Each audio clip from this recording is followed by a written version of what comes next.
मुद्दा इस गांव में, क्योंकि कई लोग गए इस क्षेत्र से और सबसे पहले इस क्षेत्र से जो ट्रैक्टर गए होंगे उन किसानों का फोन आया। उन्होंने कहा कि कई ट्रैक्टर यहां से है और हम आना चाहते हैं, यहां से पुलिस रास्ते में नहीं आने देती।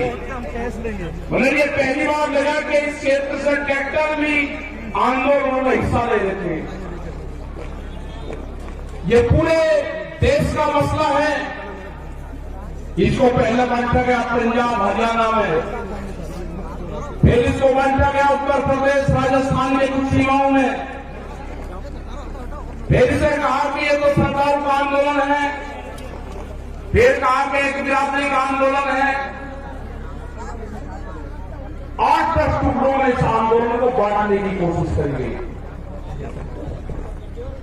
ये नहीं कहा कि यह आंदोलन किस मुद्दे पे है।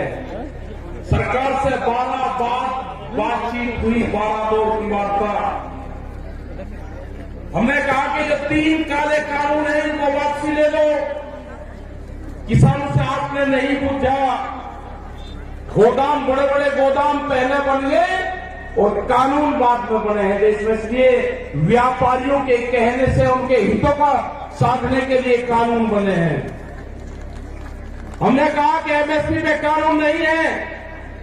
आज भी राजस्थान के बहुत लोग, जब हम भरतपुर से आ रहे थे, ट्रैक्टर ट्रॉलियों में अपने परिवार के साथ माफी के क्षेत्र के लोग जा रहे थे, जाते हुए हमने उनको रोका।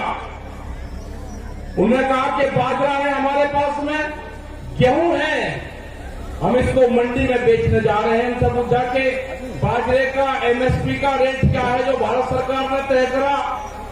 उन्होंने कहा कि हमको नहीं पता क्या रेट है। मतलब आज भी देश में ये हालात है कि किसान को सरकारी रेट का नहीं पता। मंडी में उसकी बोली लगती है।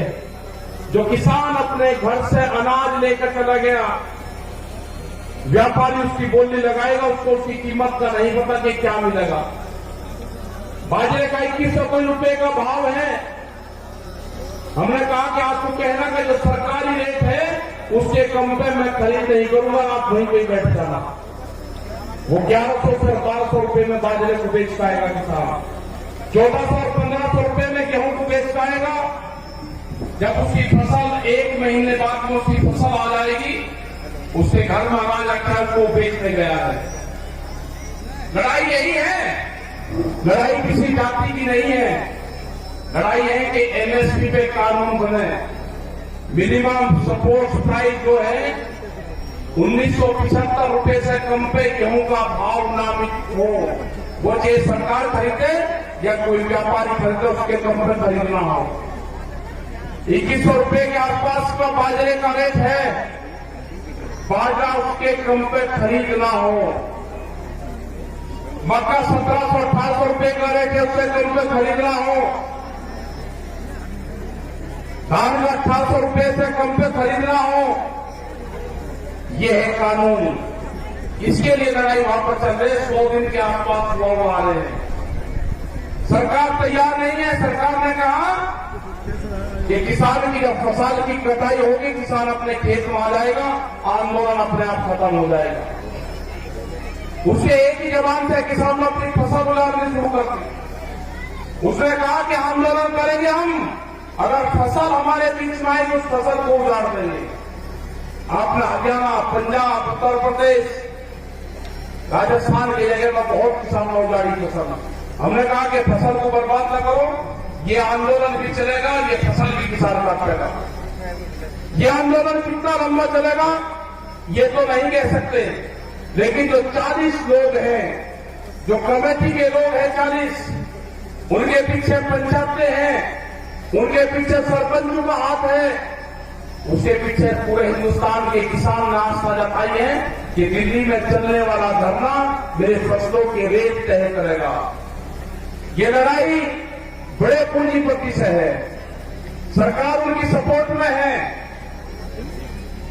ये लड़ाई वही है जो जमींदारों के खिलाफ होती थी। ये लड़ाई वही है जो राजाओं के खिलाफ होती थी वो लड़ाई भी अनाज की लड़ाई थी, ये लड़ाई भी अनाज के रेट की लड़ाई है। मैं नौजवान साथियों को अपने, जिसने इस पूरे देश के आंदोलन की कमान नौजवानों ने संभाली है अब की बार, ये बहुत कम देखने को मिलता है कि नौजवान किसी के क्षेत्र में आंदोलन की कमान अपने हाथ में संभाली हो तो वो आंदोलन कभी फेल नहीं हो सकता।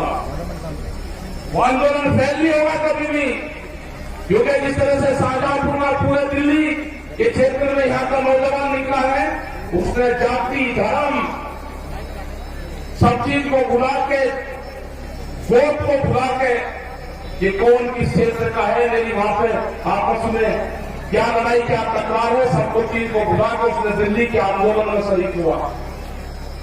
जिस तरह से यहां पर लोग इकट्ठा कर रहे हैं पैसा, सरकार कहती है कि धन कहां से आ रहा।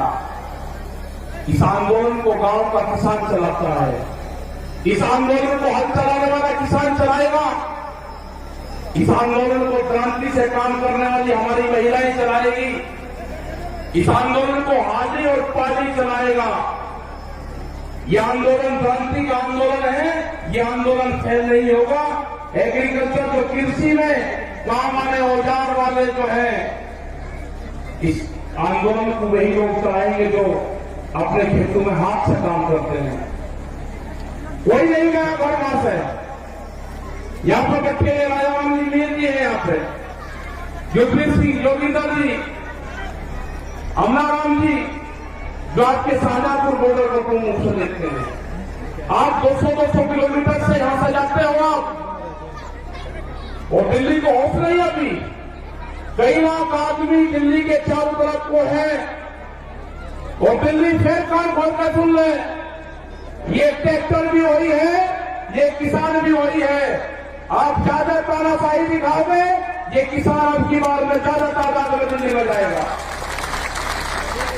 ज्यादा तादाद में किसान जाएगा। यहाँ की फसल कट जाएगी हमारी 1 महीने में। ये कह रहे कि किसान ट्रैक्टर से नहीं आएगा दिल्ली, ये किसान दिल्ली ट्रैक्टर से ही आएगा। जब इसको दिल्ली कोच करेंगे, ये किसान अपना ताम झाम लेकर आएगा।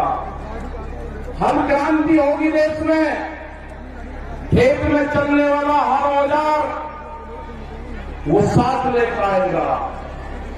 जब जब भी बड़ी बड़ी लड़ाइयां हुई, उसमें साथ लेकर चला है।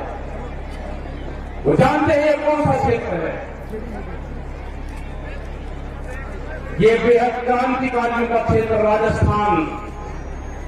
बड़ी बड़ी लड़ाइयां यहां पर लड़ी गई, ये किसान पीछे नहीं हटेगा। जो मेरा नौजवान साथी है वो पीछे नहीं हटेगा।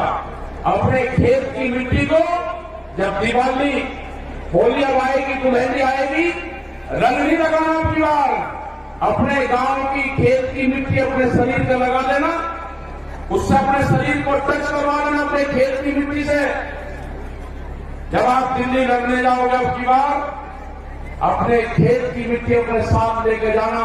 हो सकता है कि वहां से आपका गांव आपके याद आए। जब मिट्टी आपके साथ में रहेगी तो गांव याद नहीं आएगा आपके। अपने खेत की मिट्टी अपने पूजा स्थान में रखो। अगर ये आंदोलन में किसान फेल हुआ तो 20 साल में आपकी जमीनें नहीं बचेगी, इतना कर्जा किसानों को आ जाएगा। सब लुटेरे आगे हैं, इन लुटेरों का मुकाबला होगा जेली और सांगों से, जो खेत में भूख हटाने के काम आते हैं। ये लुटेरे हैं, देश को लूटने आए हैं, इनका मुकाबला होगा, इनसे लड़ना पड़ेगा। पूरा दिल्ली को चारों तरफ से किसानों ने घेर रखा है। लड़ाई कितनी लंबी चलेगी ये तो नहीं कह सकते, लेकिन लड़ाई चलेगी, किसान जीतेगा। किसान हार कर दिल्ली से नहीं आएगा वापसी। सरकार कान खोल कर सुनना दिल्ली की सरकार, न किसान कायम आएगा न किसान वापसी आएगा। जब तक एमएसपी में कानून नहीं बनेगा, 3 दिन वापसी नहीं होंगे, और भी बहुत से भी लेकर आ रहे हैं। जब तक किसान वापसी नहीं होगा, जो मेरे बुजुर्गवार हैं उनका जिस तरह से साथ मिल रहा है आंदोलन में, उन्हें जिस तरह से नौजवान साथियों को कहा कि आप चलो आंदोलनों में, हमारे अध्यक्ष यहां पर बैठते हैं, 90 साल से ज्यादा उम्र इनकी है, कह रहे कि आंदोलन लड़ाई लड़ो, आंदोलन करो, दिल्ली चलो। तो यही सारे नौजवानों का, सारे युवाओं का, सारी महिलाओं का यही कहना है कि दिल्ली से वापसी नहीं आना। ये लड़ाई किसी जाति बिरादरी की नहीं है, ये लड़ाई किसान के अस्तित्व की है। इस लड़ाई को हमको लड़ना पड़ेगा, बहुत मजबूती के साथ लड़ना पड़ेगा। जाति, धर्म, गोट, खास ये सब छोड़ कर ये लड़ाई किसान और मजदूर की लड़ाई है। गरीब का अनाज तिजोरी में बंद ना हो, देश में भूख पे व्यापार ना हो, बड़े बड़े गोदाम बन गए, बड़े बड़े ताले लगेंगे, गरीब आदमी को रोटी नसीब नहीं होगी, कीमतें अनाज की उतनी बढ़ेगी। ये लड़ाई है रोटी तिजोरी में बंद ना हो, ये लड़ाई है व्यापारी के चुंगल में अनाज न जाए, ये लड़ाई है किसान को फसलों के दाम मिले। ये लड़ाई जारी रहेगी, आंदोलन हमारे जारी रहेंगे और हम पूरे देश भर में जाएंगे। पूरे देश भर में 24 मार्च तक के प्रोग्राम हमारे लगे हुए हैं अभी। उसके बाद आगे के प्रोग्राम लगेंगे, कह रहे वेस्ट बंगाल में चैलेंजर जाएंगे, आसाम में जाएंगे, वेस्ट बंगाल में जाएंगे, कर्नाटक और तमिलनाडु और महाराष्ट्र में भी जाएंगे। पूरे देश में किसान जाएगा, 40 लोगों की जत्थेबंदी है वो जाएगी। और जब तक भारत सरकार कानूनों को वापसी नहीं लेगी, जब तक एमएसपी पे मिनिमम सपोर्ट प्राइस पे कानून नहीं बनेगा, ये किसान दिल्ली को नहीं छोड़ेंगे। आपने इतनी बड़ी संख्या में यहाँ पे आए, आपका बहुत बहुत धन्यवाद। अपडेट्स व बड़ी खबरों के लिए सब्सक्राइब करें आज प्रकाश टीवी और बेल आइकन